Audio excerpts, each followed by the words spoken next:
Welcome to Prepper Nation. I'm John. Thank you very much for being here, shooting a thumbs up, hitting subscribe, blah, blah, blah.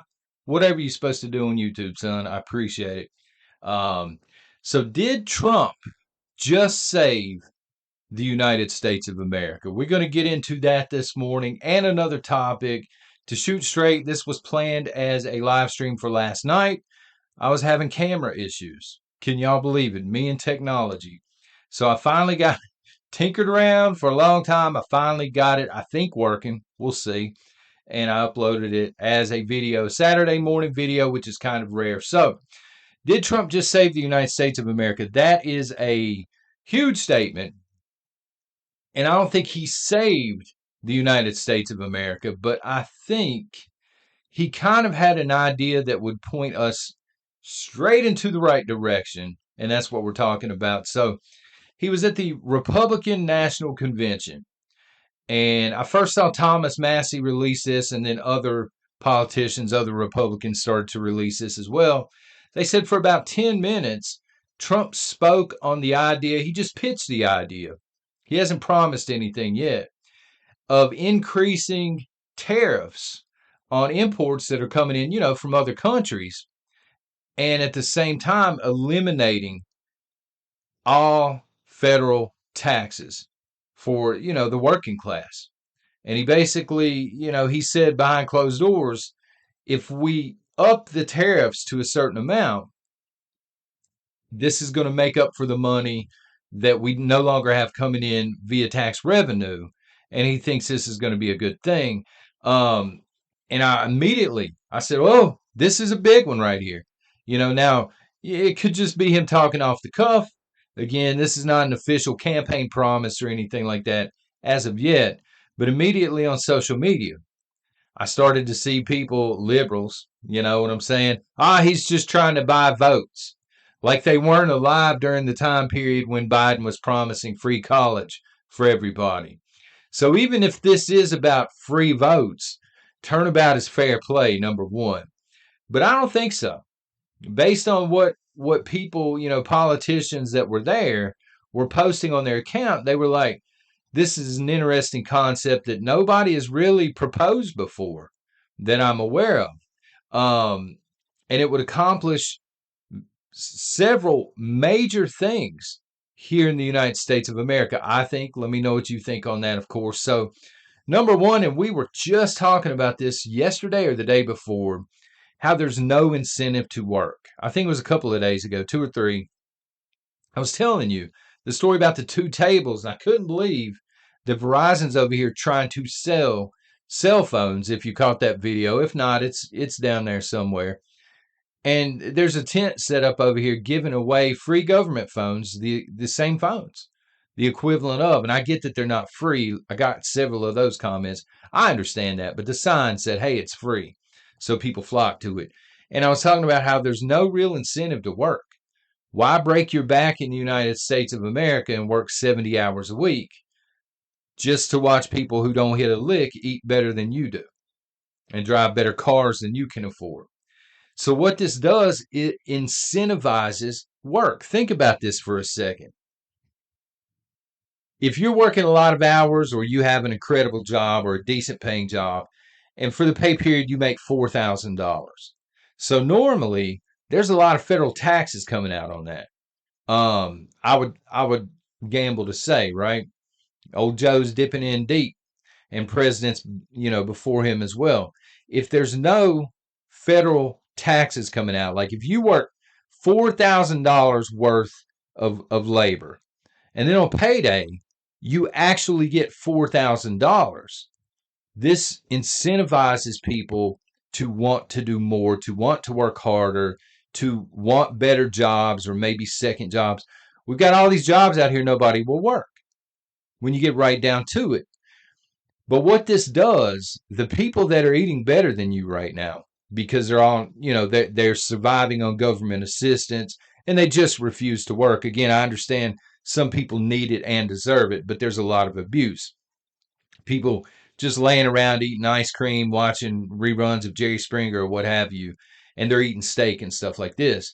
If they begin to see the working class eating better than they are, and having the ability to once again purchase things that they want. There might be some incentive for them to say, hey, you know what, son? I can go do this too, and I can actually have things too, right? So I love this idea. It also creates good paying jobs. Another kickback on this that I saw was it'll just drive up inflation. I said, well, isn't this colorful? It isn't this colorful. All of the sudden, after the statement was made behind closed doors by Donald Trump, now liberals are worried about inflation. It's been smacking them in the face like a salami for the past 4 years. Inflation, inflation. And they've used different words and they just won't admit it. And we're having a soft landing. Now, all of a sudden, they're worried about the prices of things going up. And I said, man, this is comical at this point. These are just Trump haters. So I understand what they're saying in principle, but again, they're not very forward thinking. The prices of things will go up across the board. There ain't no doubt. However, when you go to make your next car purchase, if that little Hyundai now costs 1.5 or 2 times more than an American-made car, guess which one you're going to be buying? If you're the consumer, probably the American-made stuff. If the American-made stuff is actually cheaper than all of this imported crap, people are going to turn away from the imported crap. They're going to start to buy American. And what does this do? This creates jobs here in the United States of America. Look at any company that is outsourcing right now. Maybe they've left the United States and they're building their stuff in Mexico, just pulling that country out of the air.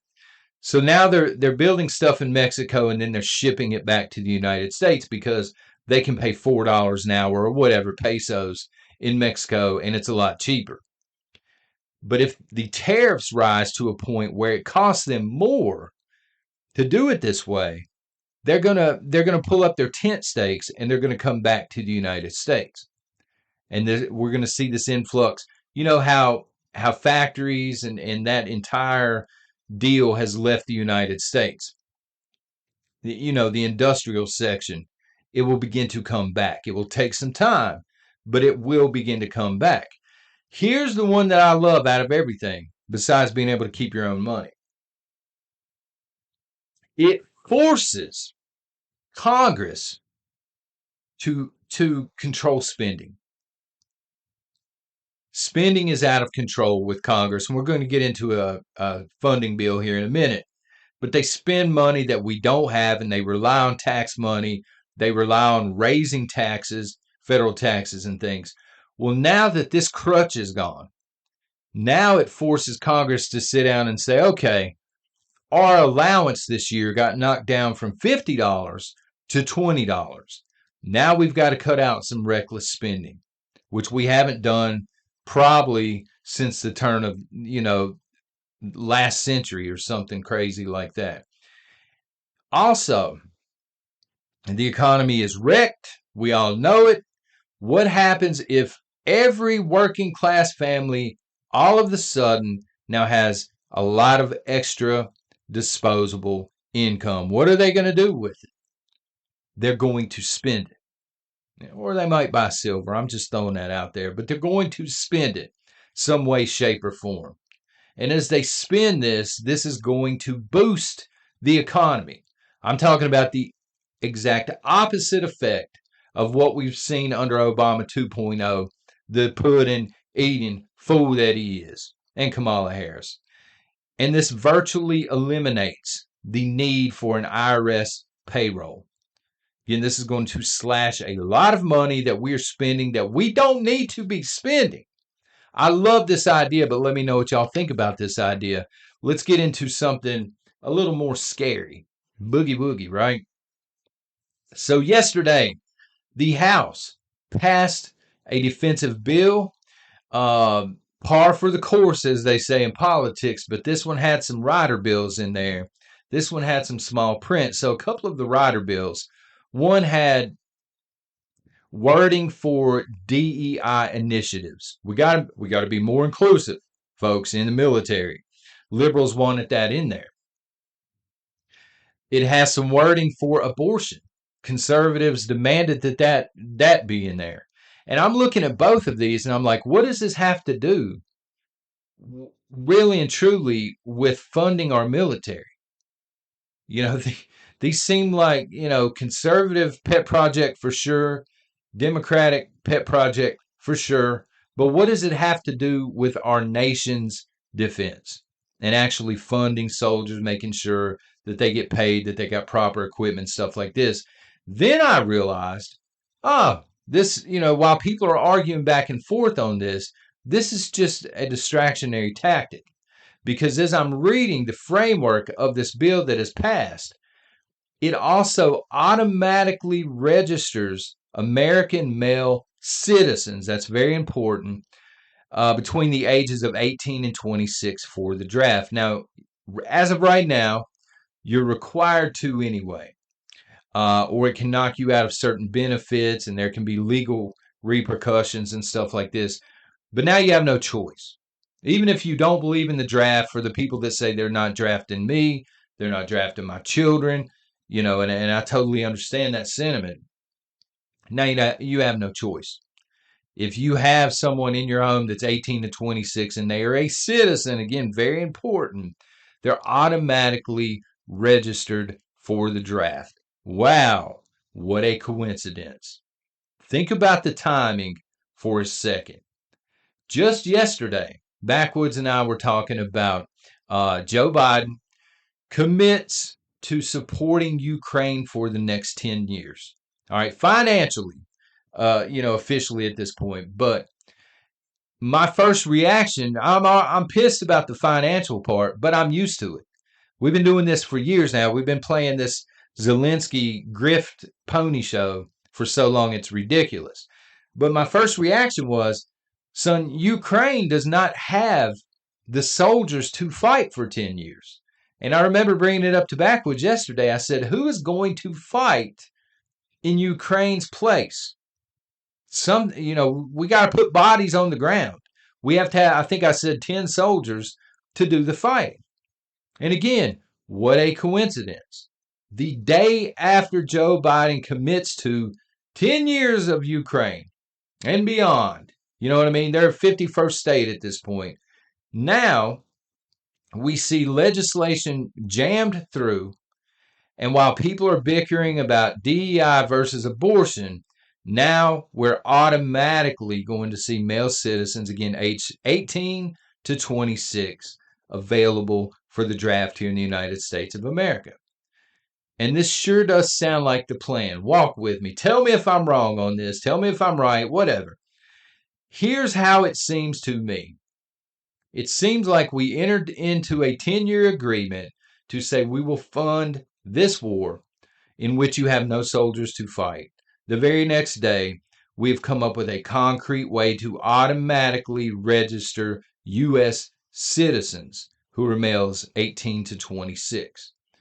It sounds like they've installed the framework to send our young people, the males, to Europe to fight for the next 10 years. That's what it sounds like to me. And it also sounds like they've already got the replacements here. They speak Espanol. They don't speak, English. Some of them do. Most of them don't. But the replacement workforce is here.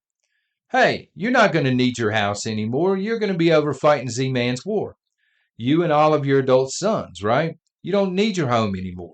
But guess who does? The illegals. They need jobs. They need homes. It just seems like everything is being fit into place like a jigsaw puzzle. And I hope that y'all are paying attention to this. Okay? Because we're seeing the groundwork put into place. I believe for a very long, you could call it a world war, you could call it a world conflict, you can call it a 20-year war in Europe, whatever you want to call it, I guess, but we're seeing the groundwork for it now put into place. And now we know our skin is on the line, literally, in Z-Man's war. I hope people are paying attention to this. Now, can Trump go in and strip some of this away? I don't know. If he were to become president of the United States, I have no idea, to be honest with you, how hard it would be to do via executive order. But again, maybe somebody out there knows, and you can let us know in the chat. Thank y'all for being here on this Saturday morning. Take care and God bless.